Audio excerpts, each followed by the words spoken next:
Good afternoon, good early evening to all of you. Today I'm going to talk to you guys a little bit about radiology and my specific specialty within radiology, which is breast imaging. And I'll try to keep it a little bit general since I know for a lot of you, this may be one of your first radiology talks. So let's get started here. So I have a few goals for you today. I want to share a little bit about myself and the journey that I took to get to where I am. I want to give you a little background in radiology as the awesome field that it is. I'll give you an idea of my typical schedule, a typical day in my life, and introduce you to some concepts and the different types of imaging that we do. And at the very end, I'll go over some cases as well. You'll learn some procedures and some pathologies as well. So let's get started. So I'm currently an attending physician on faculty. I'm an academic physician, meaning that I work at UCLA. I'm considered junior faculty since this is my second year working as an attending. I, in fact, graduated from fellowship from the same institution from UCLA in 2019. So this is my general journey to becoming a radiologist with a specialty in breast imaging. I'm one of the less common people actually who just kind of went through everything without taking any time off. I didn't do any special programs, any post-bac, anything like that. And I was actually pretty surprised to learn that I was in the minority because most people actually do end up taking some time and getting some additional career experience outside of medicine. And they came to med school feeling very confident, whereas I kind of had like an idealistic sort of notion or perception of medicine. Regardless, I was at least lucky enough to get into med school the first time, and not everyone does. That's okay. There were people in my class who this was their second or even the third time applying. So definitely don't get discouraged if that was to be the situation. Just make sure you boost your resume and do something different the next time that you apply. One thing I'd like to point out too, as part of radiology, you do something called an intern year. You can choose to do it in medicine, in surgery, or a transitional year, which is kind of a mix of both. I chose to do a surgery year because I love procedures, and it actually really helped with my technical skills and overall efficiency when I was dealing with patient care. So what exactly is radiology? This is actually an awesome field that pretty much every other specialty depends on, except for maybe pathology, which is kind of like our brother. So it ranges from primary care to neurosurgery. Everyone depends on radiology. They all depend on medical imaging to help them make decisions for their patients. And it's funny because we're actually not covered a lot on like medical shows. And when we are, it's usually like a non-radiologist holding like a picture upside down. And while many physicians are okay at reading their own specialties imaging, let's say an orthopedic surgeon reading a knee MRI, it's still always the radiologist's responsibility to know even more than them. And it's our job to pick up on the really subtle or the unusual findings. Radiology is reframing everything that you will learn in med school in the form of pictures. And these pictures I kind of demonstrate on the right-hand side of the screen. And they include x-rays, MRIs, CTs, angiograms, mammograms. There's really a lot there. And the cool thing is that technology is always changing. So I've had older attendings who aren't as familiar with MRI because when they were training, they only had x-ray and ultrasound. And now there is so much more that is changing. Every single year, there is some kind of new technology that you can stay on top of. So that's the cool thing about radiology as well, too. Let's see here. Just so you know, there are different specialties within radiology. These are actually all fellowships. And these are the specialties that I rotated through as a resident. So I went through all of these for 4 years, usually at month intervals. And I just gave some examples of some common studies that you may have heard of that each specialty reads. So for instance, neuroradiology or a neuroradiologist who did a specialty, a fellowship specialty in that, we'll read things like a spine MRI, whereas I don't read that anymore because I specialized in breast imaging. So these are just some common fellowships. Interventional radiology is now kind of its own pathway that's been changed in the last few years, but essentially I want you to think of it kind of as a subsection of radiology. So there are some myths and truths about radiology that I kind of want to discuss with you. So some people say that, I mean, I haven't heard it, but I think some people might think that radiologists aren't real doctors because we're not like running down the hallway yelling clear. And ironically, we're the only ones out of all physicians that are considered the doctor's doctor. That means that physicians consult us for our opinions on their patient's imaging. And depending on the specialty as well, we actually can see our own patients. This is not every specialty, but certainly within breast imaging and interventional radiology, we have our own patients. Because we don't do rounds with clinical teams, some may forget that we are actually a big part of the clinical team. So during my training, we had to rotate through the emergency department. And when a trauma comes in, we were responsible for going to the CT scanner. They scan the patient who was, let's say, in a car accident. And we have to read in real time and shout out all the different problems that we see in front of the ED physicians and the trauma surgeons, maybe orthopedics, maybe neurosurgery. So we're saying, hey, I see a vertebral body fracture, I see a kidney laceration. And these are all things that you cannot tell necessarily from the outside, from just looking at a patient. You can obviously see if a leg is broken, but you still don't know exactly what part of the bone and what bone is involved. So we get to see through people and really get to the truth of things. There's also this funny myth that like we don't like to socialize, which is kind of funny because part of the lifestyle aspect of radiology is that we generally have pretty good hours. So we have time to go socialize outside of work. And I'm not sure if anybody thinks this, but radiology is definitely not easy because we have to memorize and understand everything from head to toe. And like I said, we have to know things better than our clinician colleagues. Our boards are also fairly difficult too. They're about 2 days long, and actually like 16 hours. So it's a very extensive exam. So it's an intellectual sort of field is what I'm trying to say. So you might have heard of like the road to success, and traditionally that's the 4 specialties that offer the best lifestyle. And part of that lifestyle is work-life balance and compensation. And I just wanted to show you this because radiologists are generally pretty happy and are compensated well. And by no means should this be your driving force into going into any field. Because at the end of the day, if you don't like what you do, no amount of money is going to make you happy. Now, that being said, compensation was never discussed when I went through training. People kind of made you feel bad for even thinking about it. And I actually do think it's important. I'm a new attending. I'm paying back my loans. I'm lucky that I don't have that much, but it's still something that I pay monthly. So something to just think about. And all my friends who are also young attendings all agree with this. We radiologists tend to be on the upper half of income earners. We feel well compensated. And most importantly, we would choose the same specialty if given the choice. We certainly do experience burnout just like other doctors, but in the long run, I think that radiologists do fairly well. So let's get into a typical day for me. So breast imaging is a specialized field in radiology that's dedicated to the diagnosis and management of breast pathologies. So we use mammography, which is a type of X-ray, and ultrasound and MRI to do this. We also perform actual procedures, what we call interventional procedures, that are specifically focused on the breast. And here's a picture of me doing a biopsy, an ultrasound-guided biopsy on a patient. So why did I choose breast imaging? Well, I feel very fulfilled seeing patients, and my ideal job is a perfect mix of using imaging to help patients. I love procedures. I love working with my hands.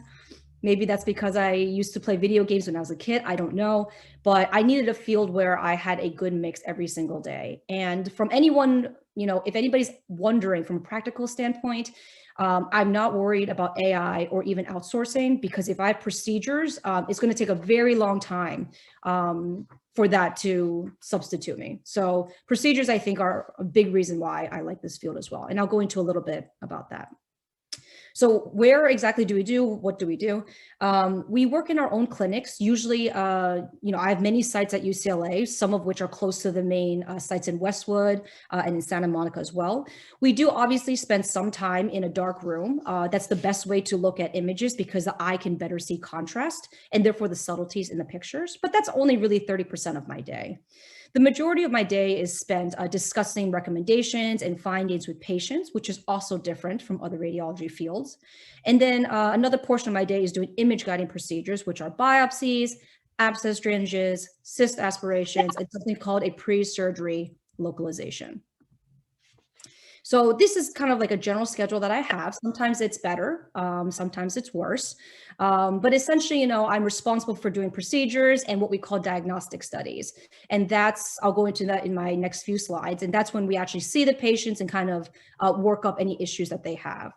I read screening mammograms every day, about 30 to 40, and I also read breast MRIs, and I'll go into all of that as well.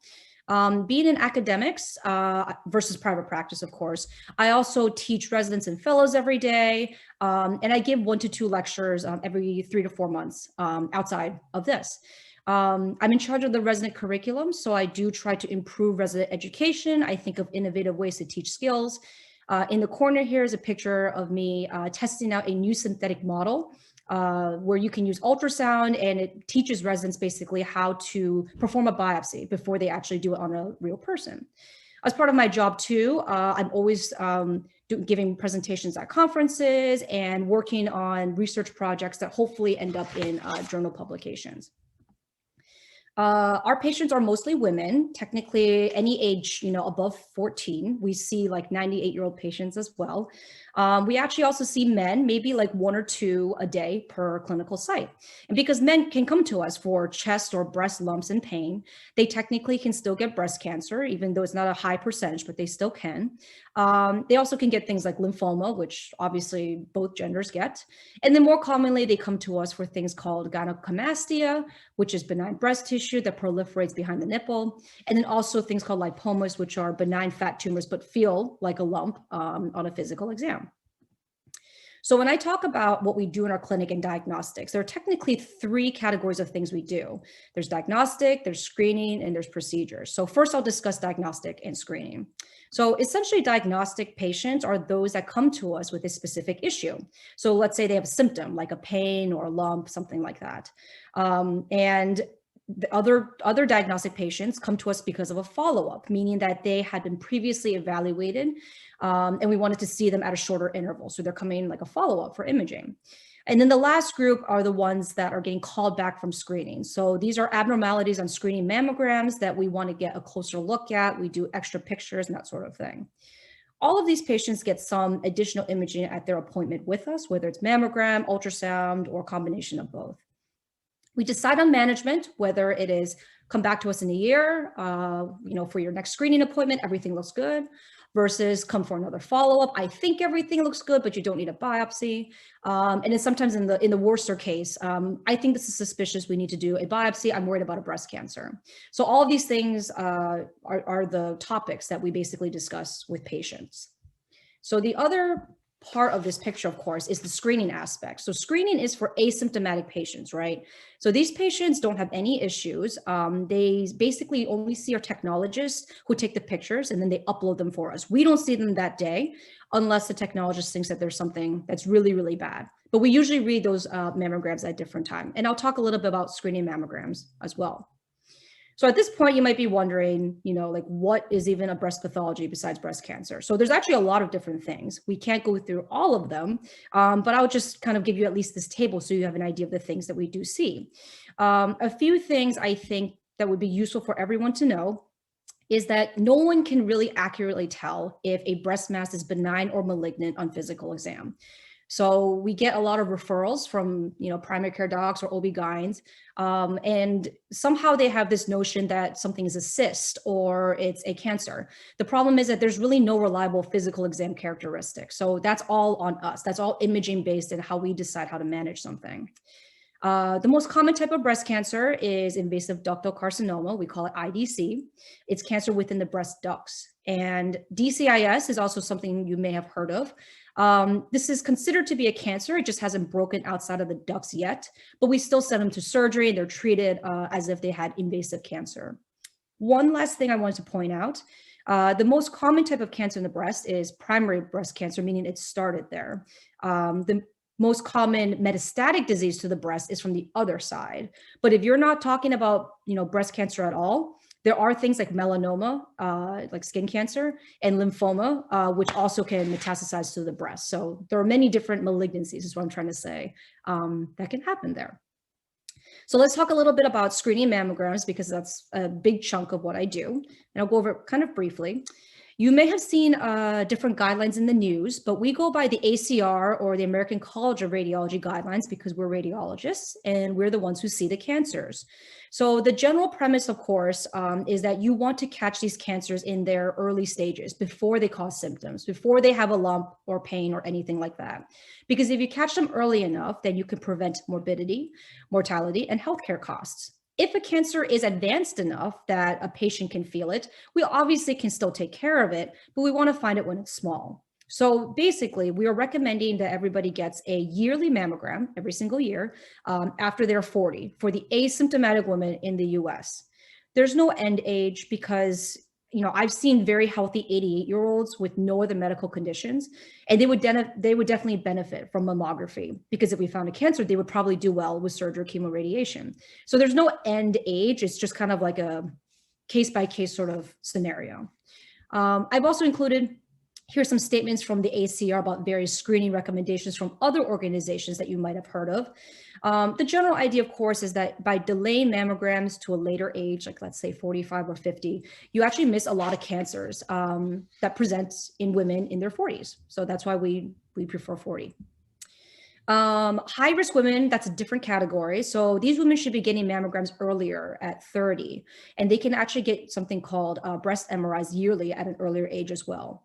By the way, high risk means that you have a calculated lifetime risk of 20% or higher of getting breast cancer. That's based on these different risk models that people have come up with. Or if you had things like chest radiation for like a pediatric cancer or something before the age of 30. And most importantly, all women, especially Black women and Ashkenazi Jewish women, should have their risk evaluated by age 30, their breast cancer risk. When you go for a screening mammogram, what usually happens after? About 90 out of 100 will have normal mammograms. We'll see them in a year. And 10 will be what we call called back. And out of those, 6 will be reassured that their mammograms are normal. Sometimes we just need some extra pictures in different positions to really confirm that things are okay, because sometimes tissue can look funny in certain angles. 2 will need follow-up in 6 months, and then 2 will be recommended to have a biopsy. So let me talk a little bit about the different imaging modalities that we have. We use mammogram, ultrasound, and MRI. Like I said, my training also included things like CT, PET CT, angiograms, but that is not as big of a part of my day-to-day as I used to do. So, you know, X-rays are the oldest and most commonly used form of medical imaging. They allow us to see inside the body at the cost, at tiny, tiny cost of radiation. And a screening mammogram has 2 views called the CC, or craniocaudal view, and an MLO view. So these are for, remind you, these are for the people that have no symptoms at all. They always get these specific views. And this is what mammograms look like. And in this setup, if you look here, the X-rays are going from this side all the way down here. The patient's sitting here. This would be like the seat for the actual mammogram machine. Here are some better pictures. In order to kind of have an idea of what we're looking at, I like to think of myself kind of looking down at my feet. So this is your right breast, this is your left breast. And if you were to look down at your feet, you can see that on this part of the image, that would be your right arm. And on this side would be your right arm as well. So this would be what we call the medial part of the breast. And let me go into here. And I have some anatomy here as well. On the lateral aspect, what we call away from the midline of your body, is going to be your arm. And towards the medial part, which is the middle part of your body, that's going to be like your sternum, like right in the middle. And let me also show you too that the breast is made out of 2 things, essentially, that we can see on imaging, is fat and tissue. So fat is black, or what we call gray, all this stuff here. And white is going to be your actual fibroglandular tissue. So cancer comes from tissue. It does not come from fat. So anytime that we are looking for a cancer, we are basically looking for something that's abnormally white on the mammogram, okay? And that's important to know, because I'll talk a little bit about breast density as well.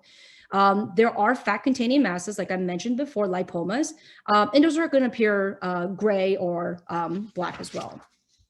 So let's go into the other view. This is the MLO view. This includes more breast tissue than the CC view. And it's a little bit harder to understand, but I'm going to do my best here.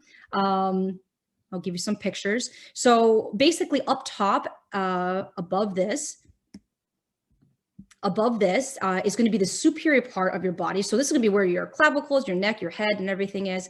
And then below is going to be your what we call inframammary fold, or your upper abdomen, your belly, and if you keep going down, like your legs and your feet and all that stuff. Some cool things to note here. This white thing here, that is going to be your pectoralis muscle, so your chest muscle from underneath.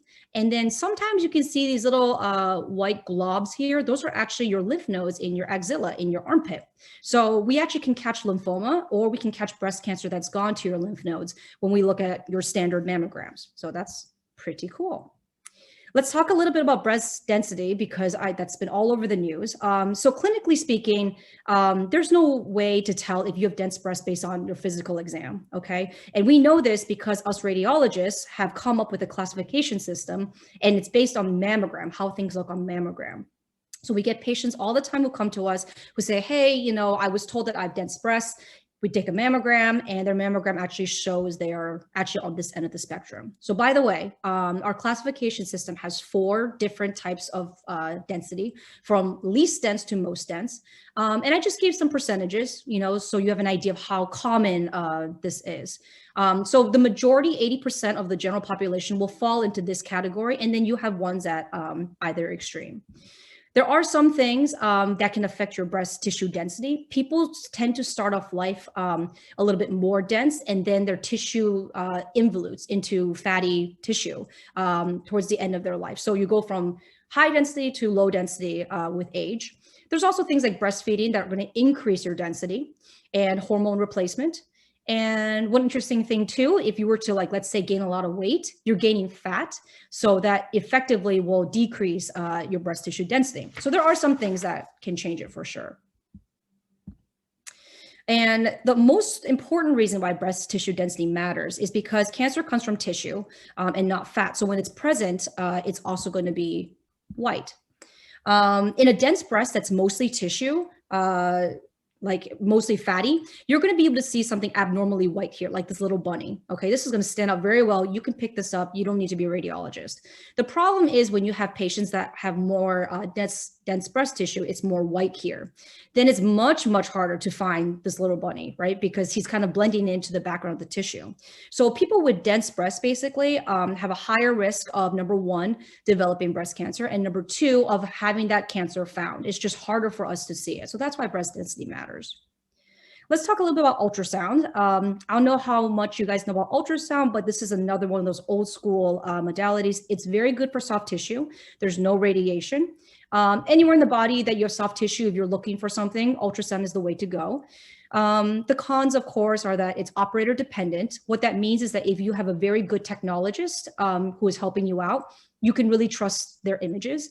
But if there's if a technologist is in training, then your pictures may not be as accurate, and you may have to go scan yourself, because we are trained to also scan as well. It's just a division of labor in terms of us working with a technologist. So this is the first imaging test for women that are under 30 that come in with a breast lump or pain. Part of that reason is because mammography does have a little bit of radiation, and also because mammography is less useful in young women who have dense breast tissue. Okay, and this is all based on something called the American College of Radiology appropriateness criteria. So all doctors, radiologists or not, use these guidelines to determine what imaging test is best for their clinical situation. It's not just breast imaging. So there's a rating from 1 to 9, with 9 being the most appropriate study. So as you can see here, for a individual, a female that's younger than 30, who comes in with a palpable breast mass, this committee gave a rating of a 9 for an ultrasound. So that's they're like, this is the one that you should do. And things that are 1s, you definitely do not do. This link, by the way, down here, okay, is useful. It will take you to these different appropriateness criteria. And it's for everything from chest pain to vaginal bleeding, any clinical question you have that you're like, what imaging test should I get for my patient? That's where you should look. So let's talk a little bit about breast ultrasound. So in our field, we scan our patient in the supine position. So I was taught to remember supine like soup, like you're holding a bowl of soup in your hand, versus prone, which is the other way around, kind of like lying on your belly. So when I show you this picture, you can kind of orient yourself by thinking that the top of the picture is the front of the patient where the ultrasound probe is placed. At the bottom of the picture is the back of the patient, so the back of Pusheen. This is your chest wall, and during biopsies, we try to stay away from this area. Your chest wall is essentially like your pec muscle, which is here, and then your lungs, which are right behind it. So it's kind of like when you're lying like flat on your back. That's the best way to think about it. I'll briefly go over breast MRI as well. These are positioned a little bit differently than other studies, and they are more costly, they take more time, they're less comfortable, but they're more useful for looking at small areas within the breast. Not everybody gets a breast MRI, okay? People who are high risk, people who have biopsy-proven cancers, to look and see if the cancer is elsewhere in the breast before they go to surgery. And people with silicone implants, actually, that's how we best evaluate them. And I'll go over that a little bit as well. So let's go through some cases. So this is an example of a mass. This is a 56-year-old female who feels a right breast lump, and it's actually marked by a BB. The circle, I think, has moved, but this is the BB. A BB is a little metal sticker that we place on the patient. So we say, hey, like, you're here for, why are you here today? And they'll be like, I have a breast lump. So then you put that little BB here, and it shows up as a radiopaque finding, very bright, on mammogram. So we know exactly kind of hone in where to look for. So as you can see here, there is a mass in this area. This is white, right? And it looks much more abnormal compared to the rest of the tissue. This is all okay. This is not. When we see something like this, we look at it under ultrasound, and we see an irregular mass, as you can see here. And we also put in color here. This is a technology where we basically are looking for things that are moving. Things that are moving are going to show up as red, kind of superimposed on the picture. And really the only things that should be moving is going to be blood flow. So cancers often recruit blood vessels. That's how they are able to grow faster than other parts of the body and create a tumor. So when I see a mass that's very vascular, I'm very suspicious for a breast cancer. In this, I believe, yes, this was biopsied and came back as an invasive ductal carcinoma, an IDC. So masses in general are space-occupying structures. We, as radiologists, look at the shape and the margins to determine how suspicious they are. And this is important because not all masses are technically bad. Everyone freaks out when they have a breast mass, but actually there are some masses that are good to have in the sense that they never become cancer and they don't cause any issues. So cysts and fibroadenomas, which is a benign breast mass, are technically masses as well. It's interesting because they are felt as masses, and that's why we see patients. And by the way, we don't really recommend that patients do a, like a self breast exam anymore. I know that was like a big thing a few years ago, but it actually kind of increases patient anxiety and false positives. So what we recommend is that you just have an idea of how you normally feel. And if there's any changes, then you come to us and we'll take care of it. So let me give you an example of a mass that's not bad. So this is an 81-year-old female who came in with a breast lump. This is her left breast, okay? And she is on anticoagulation. I think she had a stroke from before. So basically she's on medication that makes her blood thinner, meaning it's good for the stroke because we don't want her to clot any vessels in the brain, but it can be dangerous in other parts of the body because it may make her bleed a little bit more. So she came to us, we see this mass here. This is definitely a 3D space occupying structure. We see a mass here on ultrasound, but there's enough black in here to make you think that there's some fluid. So what we ended up doing was we did a needle aspiration. We give some local numbing medication through a needle. We put a needle and a syringe into the mass and we kind of draw out what's inside. And actually all this red bloody liquid came out and it turned out to be a hematoma, which totally makes sense for somebody that is on a blood thinner. This lady probably had some kind of what we call micro trauma. Maybe she, I don't know, like slightly ran into a wall when she was walking by or something. She doesn't really remember it. It would have never caused a hematoma if she had not been on the medication. But because she is, even like small types of trauma can cause these collection of bleeding, all right? Another case, so this is a 29-year-old female who came in with a left breast lump. And of course, our first question is, what imaging studies should she get first? I had told you before that because she's under 30, she should be getting ultrasound. And this is her target ultrasound right over the lump. So my question to you is, what is this big round thing. And is that what's causing her problem? And is that a cancer? So this is why anatomy is so important for us in radiology. It's the first thing that we learn. And I kind of drawn on here all the different things you can see. And I know it looks like a big snowstorm of like black and white, but for some reason, I'm able to read this. If I can, you can too eventually. So the skin is going to be up here. That's where your probe is. This is going to be all your normal breast tissue. It's going to be a collection of gray and white. And like I said, this is your pectoralis muscle in purple. What I actually circled was her rib, okay? Just her underlying rib. So skinny patients often feel what they think are lumps, and it actually turns out it's an underlying rib underneath their breast tissue, okay? Of course, beneath the ribs or behind the ribs are going to be your lungs. And actually, when we do these ultrasounds in real time, you can see the lungs kind of moving as they're breathing. It's pretty cool. Let me talk very briefly about something called calcifications. We see these very commonly in the body in general, but the biggest difference is that in the breast, they can be associated with cancers. In other parts of the body, not necessarily. So they look like bright white spots on a mammogram, and they're not necessarily bad, but it's our job to look at their shape and their distribution to determine if they are benign, something we need to work up, or very, very suspicious. So let me give you some examples. So this is a 65-year-old female who presented for a screening mammogram, and she's got all these like crazy, like lightning looking things on both sides. They're bright white. These things are vascular calcifications. They are calcifications within the actual blood vessels, because obviously the breast tissue has to be vascularized. This is a benign finding. It's pretty common in women probably around her age, okay? So that's okay. If she was actually like on the younger side, like in her 40s, I would have to suggest that she gets worked up for diabetes or renal failure. If I saw on her chart that she's already been diagnosed with this, that would all make sense, okay? Because when you're younger, you shouldn't be having vascular calcifications in your breast. You would have to have another sort of pathology at play. And diabetics, as you know, have like vessel disease, and that can cause calcifications. At the end of the day, it's still a benign finding. It's not a cancer, but it is still something that obviously affects her life and her morbidity. On the other hand, this is a screening mammogram from a 50-year-old. These calcifications, I hope you can see, are completely different, okay? So these are very suspicious looking. They're called fine linear branching. And this is something that we see associated with DCIS. So this does not create a mass, by the way. These are things that you do not feel. And this is why mammography is important, screening mammograms, because you can have this cancer and not feel anything. And it actually is a huge problem. This is a callback and then biopsied by mammogram and turned out to be DCIS, which, as you may remember, is a malignant finding. Let's talk a little bit about breast implants. I'm in LA, so I obviously see this quite a bit.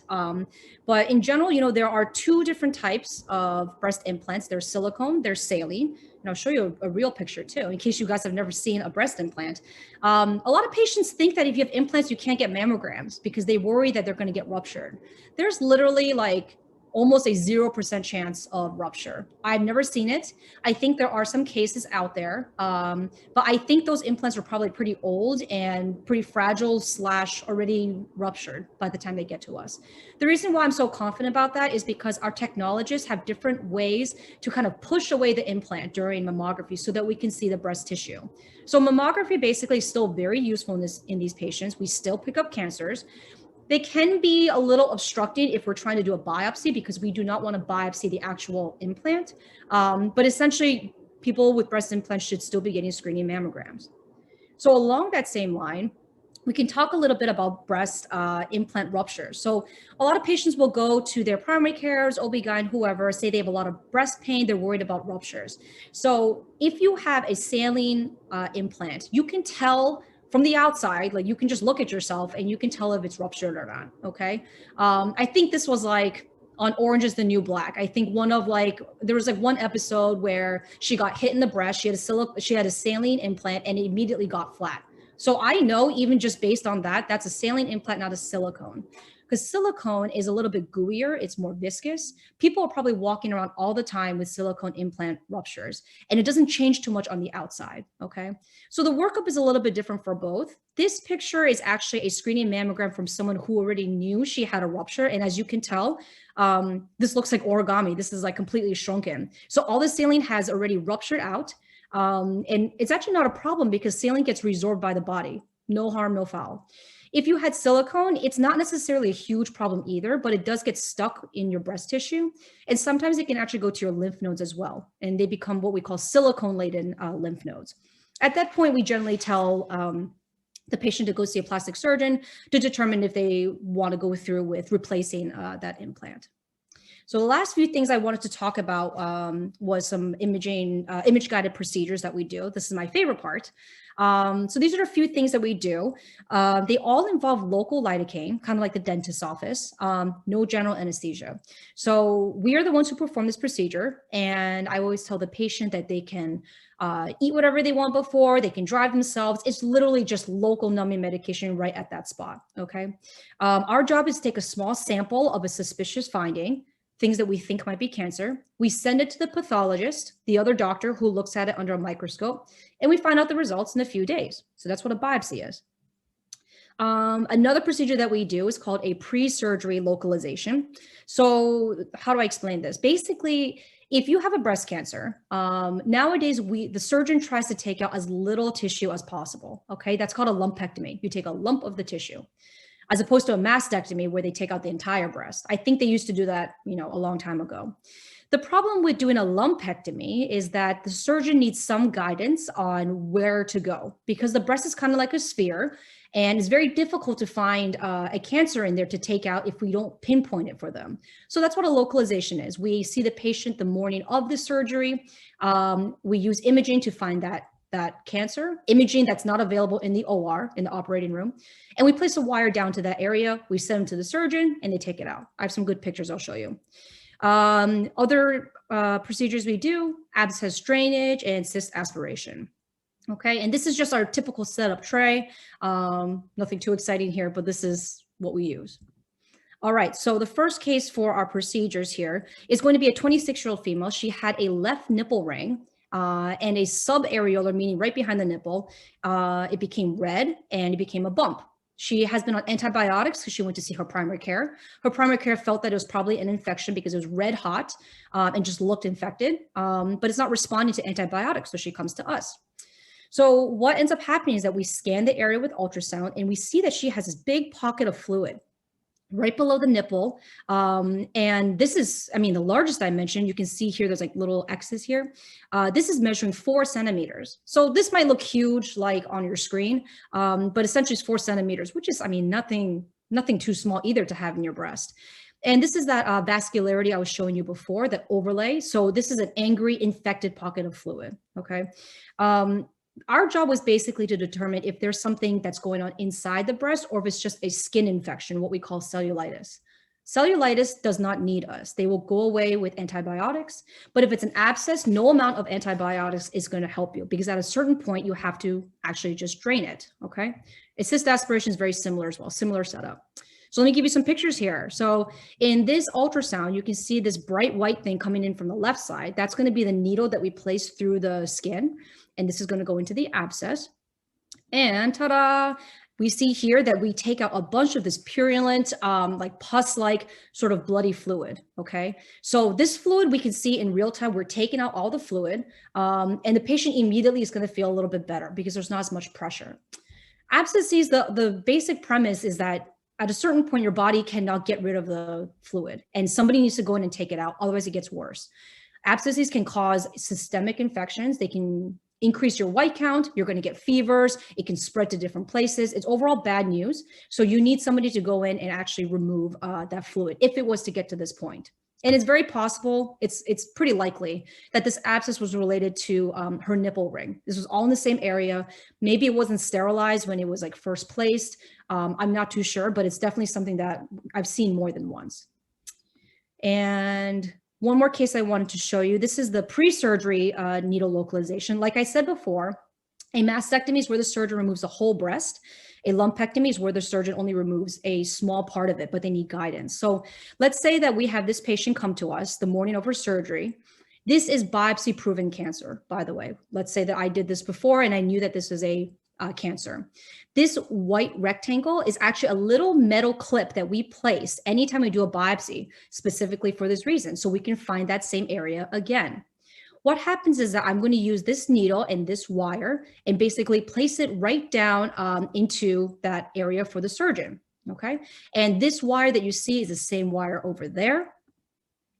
And then she goes to the operating room, and the surgeon is going to use that wire to take out her cancer. And I'll give you some real life pictures too. The surgical specimen, by the way, while they're doing the operation, they take out the tissue. What happens is that they actually send us that tissue to evaluate as the patient's still in the operating room. The surgeon wants to make sure that they have gotten everything that they need to, and most importantly, that they got the right area. So they take an X-ray of the actual specimen, okay? And this ensures that we got the right tissue. So this is what it looks like in real life. This is one of those needles that we use. This is a real life breast tissue specimen. Of course, your breast is not rainbow colored on the inside. These are just inked with different colors to delineate what part of the, how it was oriented in the breast. So let's say that like when the surgeon first cut it out, the blue is gonna be the dye. And that's gonna be, let's say, the superior part of the breast. And the orange is gonna be the inferior. So in case I'm looking at the X-ray and the cancer is at the very edge, I can at least tell the surgeon, hey, you know, the cancer is very close to the blue edge, and she's going to know, hey, this is the superior part. I need to take more tissue from that side. Okay. So that's what a pre-surgery needle localization is. It's a very common procedure that we do as well. All of these procedures, by the way, probably take like 45 minutes or so. They're really quick. Patients are generally doing pretty well. They're not super, super sick. So those are kind of things that I think about as well too. And that's all I have for you. Thank you for joining me today. Obviously, you guys found me on Instagram, so there's my info again. And always feel free to follow, to ask any questions. Like I said, you know, I am a breast imaging specialist, but obviously I train in radiology. So I can always answer general questions about that sort of process as well too. Thank you so much, Dr. Chan. This was an amazing session. There are people in the chat already saying that they really love radiology and they want to go into radiology. So thank you for this presentation. Awesome. There were a lot of questions, so we'll try to get through some of the more commonly asked ones. One that a lot of people had was, you mentioned you see males as well. And a lot of people were wondering kind of what the prevalence is of males having breast cancer, and if a lot of them are deterred from coming in to get exams because it is seen as kind of like a women's issue. Yes. So breast cancer in men, it's like 1% of all breast cancers diagnosed are in men, okay? Men who have female relatives with the BRCA genes, you know, the BRCA genes that like Angelina Jolie had, that increase your risk significantly for breast cancer, they tend to develop breast cancers more than the average male. We do send our male patients in a different hallway, in a separate waiting room, kind of to make everyone feel more comfortable for both them and for our female patients as well. I would say in general, yeah, they do feel kind of weird. At least they act very like awkward when we go and see them. Sometimes they're like these older guys who just like really don't care about anything. They're just like showing it, pointing it, they don't care. But the younger guys tend to be a little bit more awkward. And so we do try to use even things like calling it like a chest lump instead of like a breast lump can make guys, I think, feel a little bit better, even though from my perspective, it's like all the same, but it makes them not feel as weird. So yes, it is a little bit awkward for them, especially when we call it a women's imaging center. But like I said, we've diagnosed like lymphoma, something that's not even related to the breast in men, because we're looking at their axillary lymph nodes because that's our territory. So it can be nothing in the breast, but if someone's feeling a lump here, they still technically come to us. Great. And then going off of that, there is some questions about transgender patients. So if you ever see, or how often you see transgender patients developing breast cancer and what the prevalence is of that. So we don't see them as often, but certainly anybody that has exogenous estrogen is going to still have the same risk as a female. So basically like a male to female transition, we're going to see issues. I think I had a patient that was on the younger side, and they came in like same male to female, and they actually had developed breast cysts fairly early on. So breast cysts, we don't see in older women, like in 80-year-olds, as commonly as we do in people who are still having their periods, going through menstruation, that sort of thing. So basically it's physiologically active tissue, active estrogen. So if you're somebody who's getting hormone treatment for whatever reason, whether it's for gender, for transgender issues, or for, let's say you had a hysterectomy and you're having postmenopausal symptoms, anybody who's getting estrogen is going to increase their risk of developing breast cancers. So I don't see it often, but it is something that, we're aware of and that we're prepared to deal with. Great. Thank you so much for answering that. There were some questions earlier on when you're going through all the different types of scans, asking, is any one more accurate than the other? So MRI is the most accurate, okay, but it's not necessarily an issue of accuracy, because it also picks up a lot of things that don't turn out to be bad. So what we call, like false positives, like you have a positive result, but it actually turns out to be not cancer.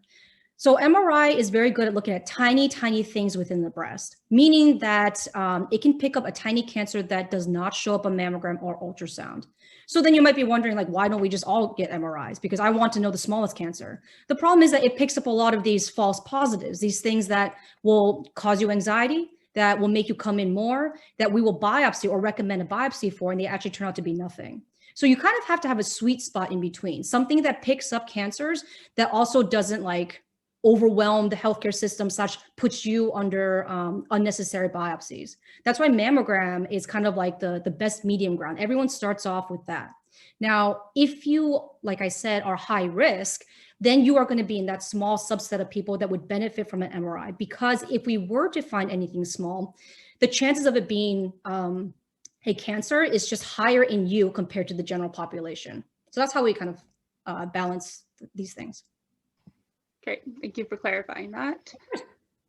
There were a ton of questions just asking about how competitive is radiology residency. Is there anything that someone can do in their pre-med or undergrad years to kind of prepare them for it? So radiology is a fairly competitive residency to get into. There are a lot of radiology programs, so you can go like to a not so hot area and like get a spot there. But if you wanted to be like, let's say like in the city or in LA or something like that, yeah, it's a little bit harder because it's fairly competitive. I don't think that you guys are going to be using step 1 scores anymore from those big board exams within med school. But when I was going through it, / even now, I just kind of did a brief research. The average step 1 score for successful radiology applicants is a little bit high. It's significantly higher than the average. Okay, we're not like at the top, but we're definitely above, significantly above average. So in terms of that, I would use that as a barometer in terms of how competitive it is.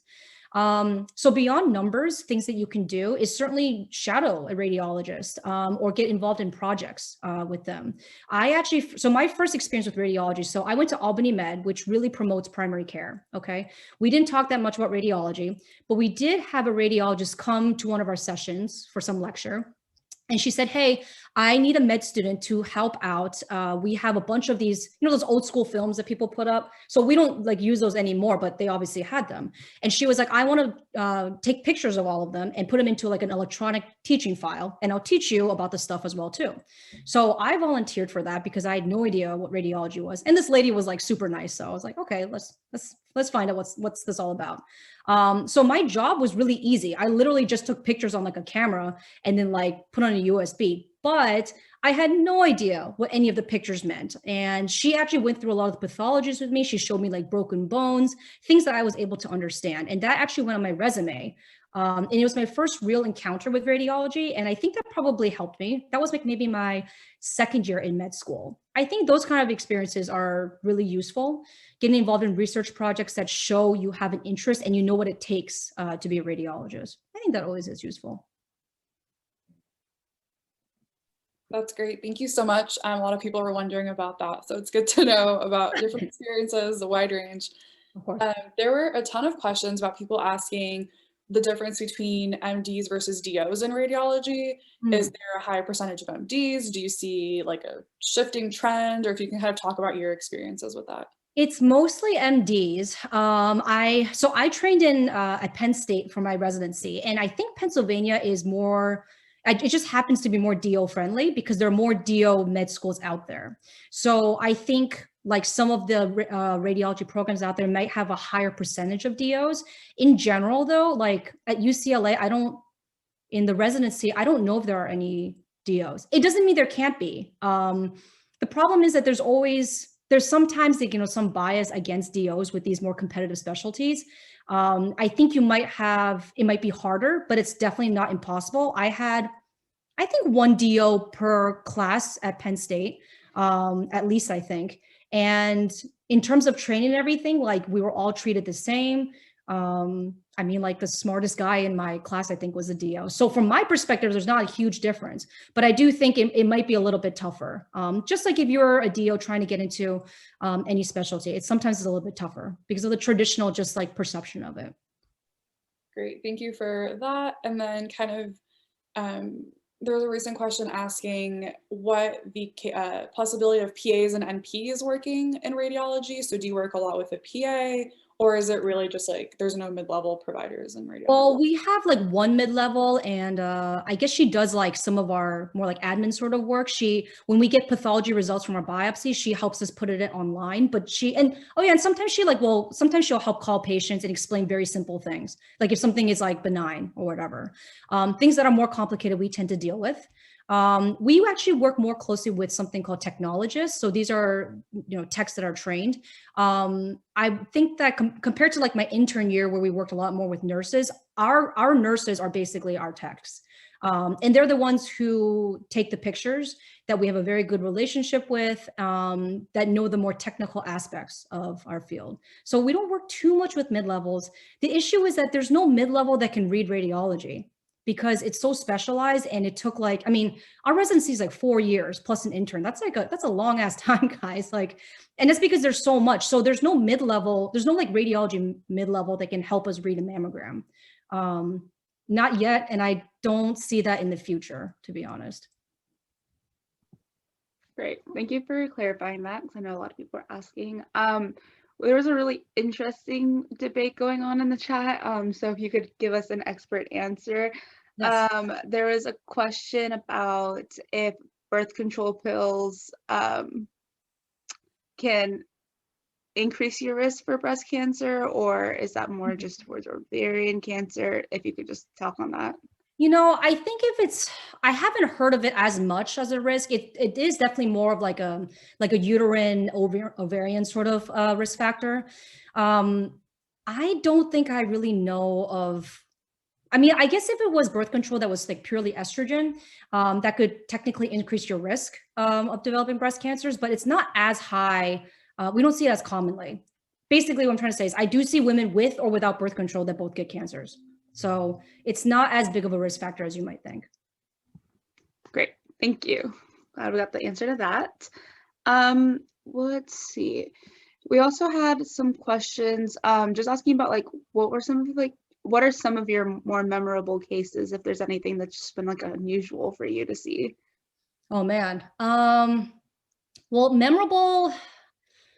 It's not really memorable, but it's more shocking, I think. So I never really thought that like young women can get breast cancer because, like I'm not 40 yet. And I'd always known that people get mammograms when they're 40. And I assumed that's like when people get breast cancers, like then on and stuff. Shockingly, we have a lot of women in their 30s get breast cancer. And a lot of the times it's the breast cancer, there's different types of breast cancer, obviously, ones that have different receptors. So there's ones that are like ER, PR, or like HER2. Those are maybe some things you've heard of. But basically, there's cancers that respond well to therapy, to endocrine therapy, and there's ones that do not. So the ones that we call triple negative are the ones that do not respond well to therapy as much. And those are the ones that we actually see in a lot of younger women as well too. The crazy thing too is that for some reason, I always thought that like if you had more breast tissue, that like, or a larger breast, that you just have more of a chance of developing breast cancer. And that's like absolutely not true. We see a lot of women with smaller sizes, but they have a lot of breast tissue, like all the white on the mammogram. And I mean, that alone is like a risk for the cancer. So that I think is a very shocking thing that I learned throughout my residency, that you can be young and you can have no risk factors, like nobody in your family has ever had it. And you can develop it. It's like really shocking actually, because you hear a lot about BRCA in like the news about family history, but that makes up only like, I think like 10% of all breast cancers, like 90% are what we call sporadic. And they just happen. And I don't know if it's related to, let's say, like maybe diet. I'm sure there's like some studies on that as well too. But the biggest risk factors is just being a female. And of course, things like smoking and all the other things. Awesome. Thank you for talking about that. It's sad, but it's good to know that we should look out for it even Definitely. as we're younger. So we'll do one more question before we wrap up. And there was a lot of people wondering, you mentioned that Black women and Ashkenazi Jews are more susceptible to breast cancer, and several people are wondering why that was, why those two populations. So, so Ashkenazi Jewish, as you guys might know, are predisposed to like other types of things as well too. We just happen to see more breast cancers in these two groups. Part of the reason for Black women, I think, it would be remiss to say that it's not related to healthcare access. Certainly healthcare access is a big part of it too. I don't know about that for Ashkenazi Jewish people, but for certain communities, things get diagnosed later, okay? And it's not because like we're not doing our job, it's just because people are not coming to us as soon as they can. Maybe we're not like advertising it as well in certain communities. Maybe there's distrust in the medical field, but certainly those kind of social economic reasons can affect someone's like result from this kind of care. So that's why it's important, especially in these two groups, that you really have that discussion like earlier on, for sure. Great, thank you, that's awesome. We've heard from some other physicians who are oncologists say that those populations have it, so that's really interesting. Yeah. So the last question that we have for you as our wrap up is, what is the one piece of advice that you would leave us pre-med and post-bac students with, kind of navigating this journey through the COVID-19 pandemic? I think that medicine is an amazing field, whether you're in radiology or anything else. I don't know anybody who is like, I wish I did something else. Obviously during training, when you're studying for tests, you're like, why am I doing this? So, but at the end of the day, because I'm a new attending, so I just like recently finished all this stuff, okay? And I can tell you that it's definitely worth it. It's not just the money aspect, it's that I feel very fulfilled at the end of the day. I feel like I've done something for people. I love what I do. It's fun. I have great colleagues. And I'm really legitimately making a difference. I'm catching things early. I'm, aspirating cysts and hematomas and stuff like that. I think one thing is to do what you're passionate about. Don't let anybody kind of push you in one direction. I was very lucky because I happened to like medicine, but my parents did like really want me to do medicine. I think that if I did not have a passion for it, I would not have continued on this journey. It's just too long. There's too many years, too much sacrifice. You have to really want it. And if at some point you decide that it's not for you, there's no shame in that. You need to know that as soon as possible, because it takes a lot of commitment and a lot of passion to study for tests when your non-medical school friends are like out having fun, making money, buying houses, it's like a huge sacrifice. At the end of the day, I love my life now, but it took many years to get here. And if I wasn't so committed to it, I don't think I could have continued. And certainly I've had many even med school and residency colleagues who dropped out, throughout the process. Not a lot, but some that decided it wasn't for them, they couldn't keep up. So just really think about, the reasons why you want to go into medicine. I think it's a great field. I think that there needs to be more women in general. I do see it a lot more, thank God. Radiology doesn't have as many women. Breast imaging does, but in general, radiology does not. And I'm trying to change that as well, because it's a great field for everyone. But yeah, don't let things deter you, and just like work hard. Oh, and then one thing I think is important too is to not be discouraged. So throughout this process, you're going to be competing with like the smartest people. Okay. And, I was like the smartest, like in my high school, and that didn't mean anything when I went to college, And so at every tier, you're going to meet smarter and smarter people who just have like everything together, that do so well on tests, that know all the answers. You should use them as inspiration for yourself, but don't ever put yourself down. It's totally fine. We all have different, assets, we come from different backgrounds. We're starting on different journeys, but don't let that discourage you. Just use it to inspire yourself to do better. That's all. Thank you so much, Dr. Chan. Thank you for the honesty and the wisdom and inspiration, empowerment, everything. Thank you so much. Of course, of course.